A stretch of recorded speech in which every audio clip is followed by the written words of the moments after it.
මේක මට අද එයි කියලා මම බලාපොරොත්තු වෙච්ච චිත් එක. අමිල පන්ති කතාවක් කියලා ඒක දැන් අල්ලගෙන කට්ටිය දඟලනවා නේද? කාරණා දෙකක් කියන්න ඕන. මගේ පන්තිය ගාවින් ළමයි කෑ ගහගෙන යනවා නම් මේ මොකද්ද වෙන්නේ? මම ඒකට කැමතිත් නැහැ. මාත් බයිනෝ. ඔය මේ නීතියේ තියෙන જાති කීපයක් මේකක් තමයි ශනික කෝපය කියලා එකක් තියෙනවා. මිනිස්සුන්ට ටක් ගාලා මල පැනලා ඉවරලා එහා පැත්තේ කාට පිහියෙන් අයින්නවා අපි හිතමු. එතකොට ඒක ශනික කෝපය කියන කාරණේ යටතේ පොඩ්ඩක් දඬුවම ලිහිල් කරගන්න පුළුවන්.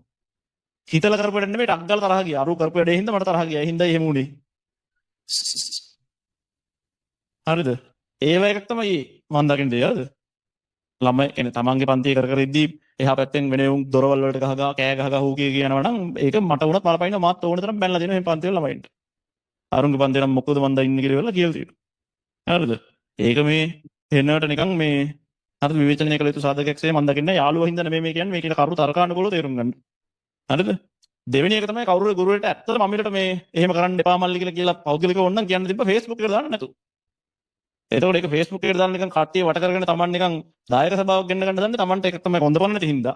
හරිද? අනිත් එක තමයි නිකන් අර නිකන් කවුරු හරි දැන් හිතන්න සමාජයේ පොරක් වෙනකොට පොරකට බැනලා පොර වෙන්න පුළුවන් නේ. අන්න එහෙම කාරණයක් ඒගොල්ලෝ බලාපොරොත්තු වෙනවා. ඒක දෙවෙනි එක. හරිද? තුන්වෙනි කාරණා තමයි ඇත්තම කතාව සමහර පන්තිවල ළමයින්ගේ හැසිරීම හොඳ නැහැ. හරිද? ඒක කොච්චර ඔයාලා කොහොම කිව්වත් හරිද එහෙම ඒක පිළිගන්න ඕන පිළිගත යුතුයි. හරි?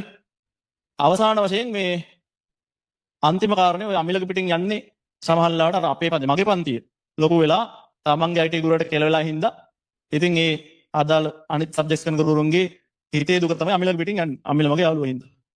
හරිද? මං ඊ අමිලට කතා කරලා කිව්වා අඩෝ සෝරි බං මේ ඔය මගේ ඇරියස් තමයි උඹේ පිටින් යන්නේ කියලා. හරිද?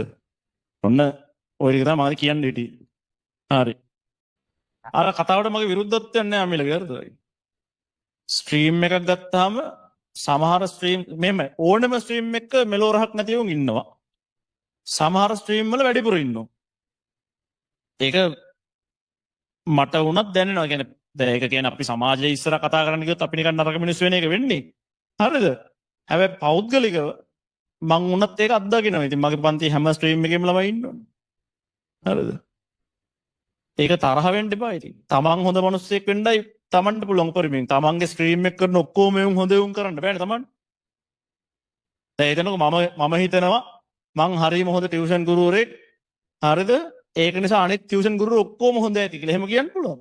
එහෙම කියන්න බෑ. සමහර ටියුෂන් ගුරුවරු පේනවනේ කරන වැඩ. හරිද? විල්ලැජ්ජයි. හරිද? එහෙම කියන්න බෑ. මම නිකමට හිතනවා මේ